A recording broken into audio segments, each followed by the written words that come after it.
Good morning दोस्तों, स्वागत है आपका हमारे यूट्यूब चैनल ग्लांस एकेडमी पर। आज की इस वीडियो में हम डिस्कशन करेंगे जो है प्लेटो के न्याय संबंधी प्रश्न, जो कि यूपीएससी ऑप्शनल का जो पेपर आप लोग देते हैं पॉलिटिकल साइंस या पीएसआईआर, साथ ही साथ स्टेट पीसीएस में जो आप ऑप्शनल पेपर का एक चयन करते हैं पीएसआईआर या political science and international relation, तो उसमें जो है कि यूपीएससी ने पिछले 10-12 साल में बहुत सारे प्रश्न प्लेटो के न्याय से संबंधित पूछे हैं। साथ ही साथ UP PCS, Bihar PCS, Uttarakhand MP PCS या अदर स्टेट पीसीएस में भी प्लेटो के न्याय से रिलेटेड बहुत सारे प्रश्न आते हैं। तो आपके सामने एक समस्या आ जाती है कि हम प्लेटो के न्याय के बारे में तो सब कुछ जानते हैं कि नैतिक कैसे बनाना है, समाज को न्यायपूर्ण कैसे बनाना है, राज्य को न्यायपूर्ण कैसे बनाना है, कैसे दार्शनिक राजा का विचार लाना है। लेकिन प्रॉब्लम आती है कि हम उसकी आंसर फॉर्मेटिंग कैसे करें। 150 वर्ड में हमें वहाँ लिखना होता है, बहुत होगा 250 वर्ड में लिखना होगा। कंटेंट बहुत सारा होता है आपके पास, लेकिन लिखना बहुत सीमित दायरे में होता है।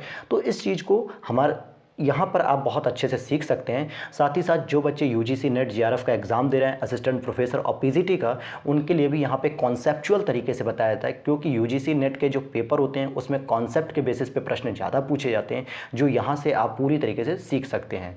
तो आइए शुरू करते हैं हम प्लेटो के न्याय संबंधी प्रश्न। और 2 वीडियो ऑलरेडी हमारे चैनल पर डाल दी गई हैं, प्लेलिस्ट में आप जाके चेकआउट कर सकते हैं, वेस्टर्न पॉलिटिकल थॉट से रिलेटेड। ठीक है, जो प्लेटो के साम्यवाद और शिक्षा सिद्धांत से संबंधित आंसर फॉर्मेटिंग को बताया गया है। और अगर वीडियो अच्छी लगती है तो लाइक कीजिएगा और चैनल को सब्सक्राइब कर लीजिएगा, ताकि अगली नोटिफिकेशन आपको मिलती रहे और डेली आपको इस तरीके के वीडियो अपडेट्स मिलते रहेंगे। शुरू करते हैं हम। अगर आपसे पूछा जाए प्लेटो के न्याय संबंधी प्रश्न के बारे में, कि कोई भी प्रश्न है कि प्लेटो का न्याय कैसा था, या राज्य कैसा न्यायपूर्ण था, समाज कैसा न्यायपूर्ण था, आदर्श था, तो उससे रिलेटेड आपको इंट्रो कैसे लिखना होता है। तो इंट्रो में 2 से 3 आपको फैक्ट कंक्लूड करने होते हैं। जैसे सबसे इंपॉर्टेंट है यहाँ पे द रिपब्लिका।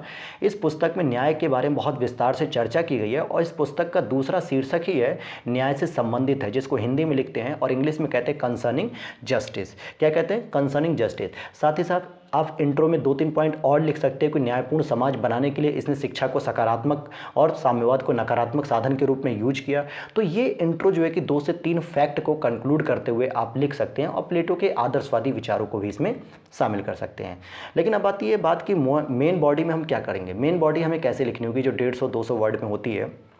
तो आपको पता होना चाहिए कि प्लेटो ने जो पुस्तक लिखी है अपनी जो रिपब्लिक है, वो डायलॉग फॉर्म में लिखी है, यानी किसी से वो बात कर रहा है और उसके काउंटर रिप्लाई में वो प्रश्नों का जवाब देता जा रहा है। तो हुआ क्या कि उसने सोफिस्टों के, तत्कालीन समय में जो सोफिस्ट विचारक थे, जो मुख्य रूप से व्यक्तिवादी थे, अणुवादी थे, भौतिकवादी थे और उपयोगितावादी थे, यानी व्यक्तियों के सुखों की बात करते थे, व्यक्ति के हितों की बात करते थे, भौतिकवादी जीवन की उपलब्धियों के बारे में बात करते थे। तो इनसे समय जब इनकी चर्चा हुई प्लेटो की, तो प्लेटो ने इनके न्याय का जो है कि खंडन किया और अपने न्याय के कुछ विचार इसने दिए। तो जैसे कैफिलॉस से इसकी बात हुई, तो कैफिलॉस ने कहा कि प्लेटो साहब, सत्य बोलना और ऋण चुकाना ही न्याय है। तो प्लेटो ने कहा कि नहीं, प्रत्येक परिस्थिति में सत्य बोलना जो है कि न्याय हो, ये जरूरी नहीं है जो है कि प्रत्येक परिस्थिति में आप सत्य बोलें। और साथ ही साथ जो सत्य का ज्ञान होता है वो परंपराओं और प्रथाओं से नहीं होता है, क्योंकि कैफिलॉस उस समय भौतिकवादी समाज में रह रहा था। उसने कहा कि सत्य बोलना ये पर्टिकुलर चीज़ें होती हैं, लेकिन प्लेटो कहता है कि नहीं, परंपराओं और प्रथाओं से सत्य का ज्ञान नहीं होता है, बल्कि सत्य का ज्ञान तो शिक्षा के माध्यम से होता है। इस तरीके से जो है कि वो बताते हैं।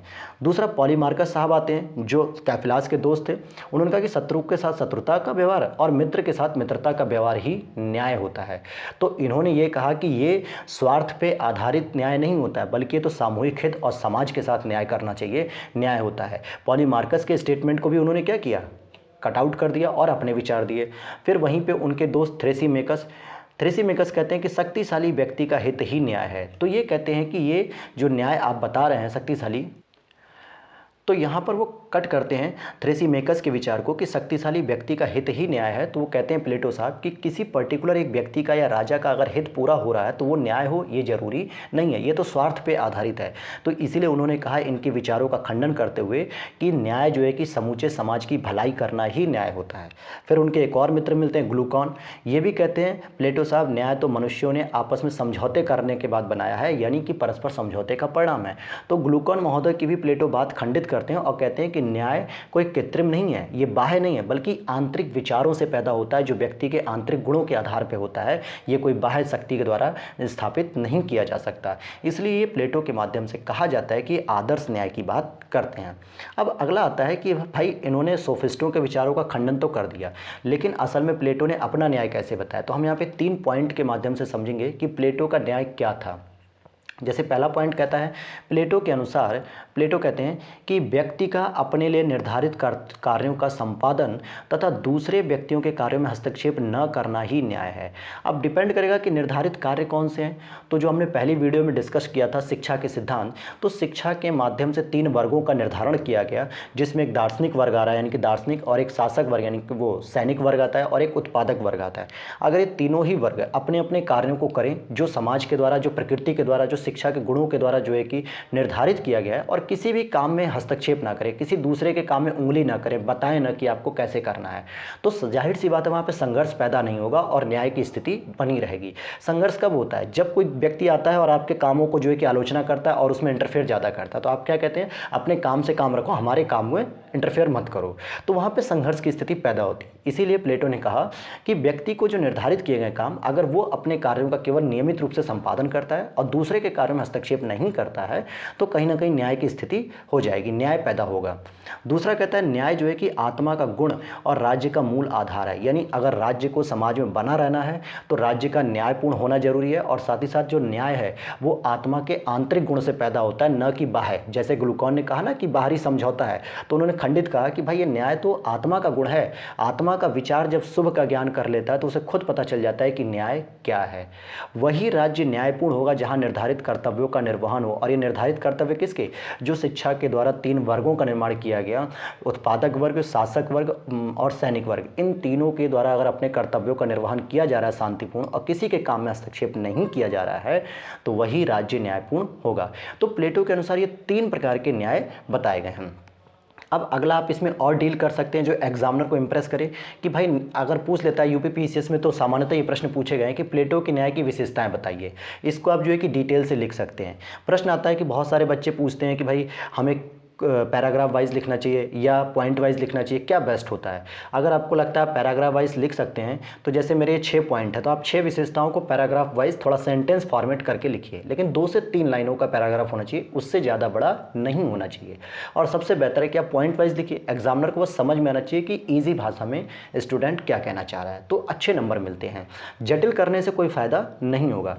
डायग्राम बनाने की भी कोशिश कर सकते हैं आप, अगर कीवर्ड्स के माध्यम से करते हैं तो न्याय की अगर हम विशेषता देखते हैं तो कह रहा है मूलतः सामाजिक न्याय है। क्यों कहा सामाजिक न्याय? क्योंकि राज्य प्राकृतिक आंगिक है, इसलिए। क्योंकि समाज में जो समाज के 3 वर्ग निकल के आते हैं, उत्पादक वर्ग, दार्शनिक वर्ग, सैनिक वर्ग, इनके द्वारा जब अपने कर्तव्यों का निर्वहन होता है तो समाज में न्याय की स्थिति बनी रहती है, और राज्य भी इस तरीके से न्यायपूर्ण बना रहता है, क्योंकि उसे किसी संघर्ष का समाधान आसानी से करना होता है।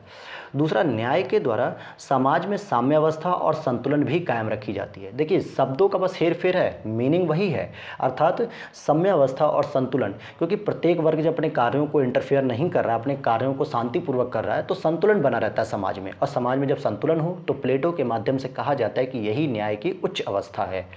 वहीं विधि से ज़्यादा महत्वपूर्ण होता है न्याय। जैसे अभी हम आगे पढ़ेंगे कि न्याय की तुलना आधुनिक न्याय से करेंगे, तो वहाँ वो प्लेटो कहता है कि भाई मेरे समाज में कोई विधि की आवश्यकता नहीं है, दंड की आवश्यकता नहीं है, क्योंकि मनुष्य इतना नैतिक और इतना सामाजिक है कि वो अपने कार्यों के साथ साथ दूसरों के साथ सहयोग करने की प्रवृत्ति से पैदा हुआ है, न कि संघर्ष की। तो जब कोई संघर्ष नहीं है, कोई भय नहीं है, कोई किसी तरीके का कोई अराजकता नहीं है, तो मुझे न विधि और दंड कानून की आवश्यकता नहीं है। इसीलिए वो कहता है न्याय विधि से ज़्यादा महत्वपूर्ण है। और वो कहते भी हैं कि न्याय प्राकृतिक है और आत्मा का गुण है, क्योंकि मनुष्य कैसा है? प्राकृतिक है। और मनुष्य जब प्राकृतिक है और उसकी आत्मा का गुण प्राकृतिक है, तो इनके द्वारा उत्पन्न स्थिति क्या होगी? न्याय कैसा होगा? प्राकृतिक हो जाएगा। और वो कहते हैं कि न्याय बाह्य न होकर मन की आदत है, आंतरिक न्याय है। अर्थात आपके मन में ये चीज़ आनी चाहिए कि मुझे किसी समाज में कैसे न्याय को रखना है। कोई ज़बरदस्ती, कोई समझौता करके, जैसा ग्लूकॉन ने कहा वैसा समझौता करके हम न्याय नहीं कर सकते। जैसे आज की स्थिति में हम देखेंगे कि न्याय के लिए हम कोर्ट के दरवाजे खटखटाते हैं, विधि कानून इन पर जो है कि काम करते हैं, तो इसको जो है कि वो खंडित करते हैं। प्लेटो कहते हैं न्याय तो यार मन की आदत होती है, आपको लगना चाहिए कि मुझे समाज में न्याय किस तरीके से करना है, और इसीलिए वो शिक्षा का जो है कि पाठ पढ़ाते हैं, जिससे आप समझ सकें कि न्याय कैसे होगा। और इसीलिए न्याय की प्राप्ति के लिए उसने शिक्षा और साम्यवाद जैसे दो महत्वपूर्ण माध्यम यूज किए। शिक्षा को सकारात्मक रूप में, ताकि आप जो है कि शिक्षा के 3 चरणों की हम अध्ययन कर चुके हैं पहली वीडियो में, आप वहाँ से देख सकते हैं पूरा डिटेल से। वहीं साम्यवाद को नकारात्मक साधन के रूप में भी वो प्रयोग करते हैं, जिससे शासक वर्ग और सैनिक वर्ग अर्थात संरक्षक वर्ग का अपना परिवार और संपत्ति नहीं होगी तो कोई भी स्वार्थ नहीं होगा, कोई लोभ नहीं होगा, कोई मोहमाया नहीं होगी, तो संपूर्ण समाज को एक परिवार समझ के उसके साथ न्याय करेंगे।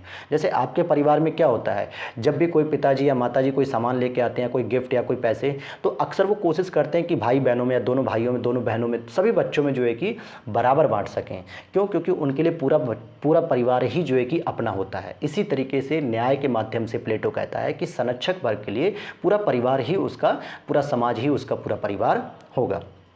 अगला इसमें देखते हैं न्याय प्राप्ति के साधन।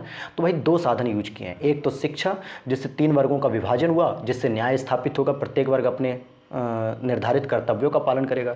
वहीं दूसरा संरक्षक वर्ग के लिए, जिसमें शासक और सैनिक आते हैं, इनको साम्यवाद के द्वारा नियंत्रित करके न्यायपूर्ण समाज एवं आदर्श राज्य स्थापित किया जाएगा, ताकि वो पूरे समाज के लिए कार्य करें, कल्याणकारी योजनाएं लाएं, न कि अपने स्वार्थ की पूर्ति के लिए। जब परिवार नहीं रहेगा तो कोई स्वार्थ नहीं रहेगा, कोई संपत्ति नहीं रहेगी तो कोई लालच नहीं होगा, कोई भ्रष्टाचार नहीं होगा। तो संरक्षक वर्ग पूरे समाज में जो है कि क्या करेगा, आदर्श राज्य स्थापित करेगा, न्यायपूर्ण समाज की स्थिति को लाएगा। अब एक प्रश्न पूछा गया है, आप देखेंगे कि लगभग 2014-15 में पीसीएस और Bihar PCS, UP PCS Bihar PCS में पूछा गया सीधा प्रश्न कि प्लेटो के न्याय सिद्धांत की आधुनिक न्याय पद्धति से तुलना करिए। अब ये देखिए बहुत ही सिंपल प्रश्न है और यहाँ पे आप इजीली आप 150 वर्ड में यहाँ से लिख सकते हैं। बस आपको पैराग्राफ में लिखना आना होगा या फिर पॉइंट वाइज भी लिख सकते हैं। तो प्लेटो का न्याय, अब जैसे अगर आपसे पूछा जा रहा है कि भाई आप तुलना लिखिए, तो इसका मतलब ये नहीं कि केवल आप तुलना लिखने लगे। आपको पहले इंट्रो लिखना होगा 3 लाइनों का, फिर प्लेटो के अकॉर्डिंग न्याय क्या है उसके बारे में थोड़ा सा लिख दीजिए, फिर आप आधुनिक न्याय से तुलना करिए।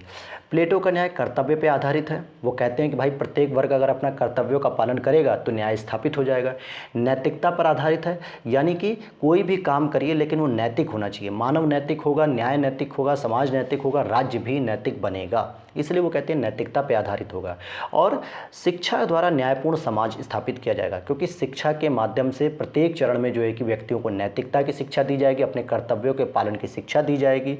साथ ही साथ जिससे क्या होगा, सामाजिक सौहार्द यानी कि सामाजिक एकता पर भी बल मिलेगा, यानी कि शांतिपूर्ण अवस्था रहेगी, साम्यावस्था अवस्था रहेगी, संतुलन की अवस्था बनी रहेगी, कोई संघर्ष नहीं होगा। तो प्लेटो का न्याय इन मेन पॉइंट पे आप देख सकते हैं। साथ ही साथ प्लेटो ने आध्यात्मिक व आत्मिक, क्योंकि प्लेटो ने बताया कि न्याय जो है कि आंतरिक होता है, आंतरिक के साथ साथ आत्मा का गुण है, ये तो मन की आदत है, यानी जो ईश्वर के प्रति यानी शुभ के प्रति, सत्य के ज्ञान के प्रति जो है कि डेडिकेटेड होती है, जो आत्मा यानी कि जो व्यक्ति, जो मनुष्य जो नैतिक है, वो न्याय के आधार पर ही कार्य करेगा। तो क्लियर हो गया। प्लेटो का न्याय कहा ना मैंने कि आदर्शवादी एक तरीके। लेकिन हम आज के न्याय की बात करें तो आज का न्याय क्या होता है, स्वतंत्रता और अधिकार पर आधारित होता है। जब आपके स्वतंत्रता का खंडन होता है, आपके अधिकारों को छीना जाता है, तो आप क्या करते हैं, supreme court, high court, district court की शरण लेते हैं। तो यानी यहाँ पे कर्तव्य की बात नहीं की जाती आपसे, आपकी स्वतंत्रता और अधिकार अगर बाधित हुए हैं तो आप कोर्ट में जाते हैं। विधि एवं दंड से संबंधित होती है, अगर आवश्यकता पड़ती है तो कानून की व्याख्या की जाती है। साथ ही साथ आपके लिए जो दंड दिया जाता है वो दंड भी शारीरिक, भौतिक, मानसिक हर तरीके का दंड की व्यवस्था करके न्याय दिलाया जाता है।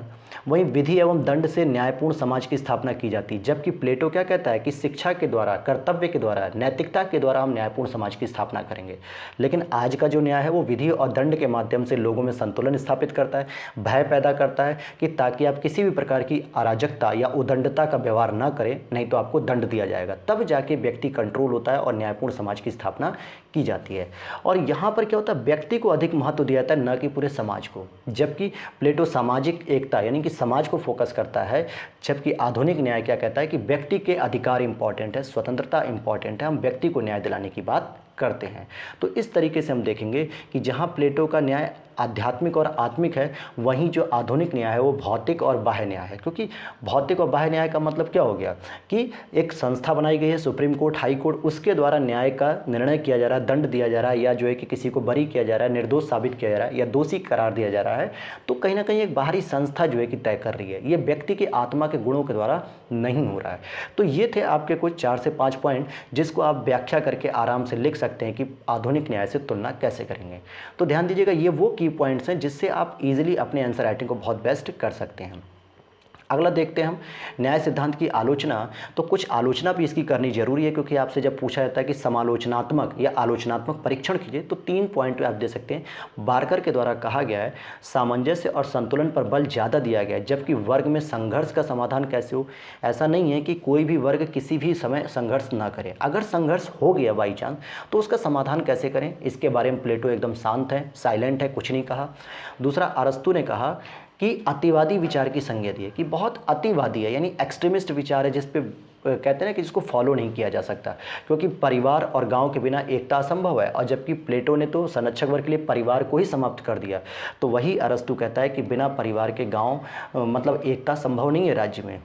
तीसरा पॉइंट अगर हम देखें कि व्यक्तिगत जो है कि कह रहा है व्यक्तिगत स्वतंत्रता एवं अधिकार की उपेक्षा केवल कर्तव्य पर बल प्रदान किया है, यानी व्यक्तियों की निजी स्वतंत्रता और अधिकार पे कोई फोकस नहीं किया गया है। जो आधुनिक न्याय में हम फोकस करते हैं केवल कर्तव्य की बात की गई है, और शायद इसीलिए कर्तव्य को ध्यान में रख के ही आगे इसको फांसीवाद का प्रणेता भी कहा जाता है, जो हम अगली वीडियो में जरूर पढ़ेंगे।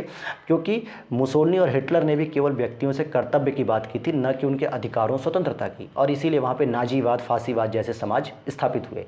और इसीलिए कॉल पापर ने इसको मुक्त समाज का शत्रु कहा है, अर्थात ओपन सोसाइटी, जहाँ पे अधिकारों की बात होती है, स्वतंत्रता की बात होती है, न्याय की बात होती है, समानता की बात होती है, कल्याणकारी राज्यों की बात होती है, इन सभी का खंडन किया है, बल्कि राज्य और समाज को ज़्यादा फोकस किया है, केंद्र में रखा है।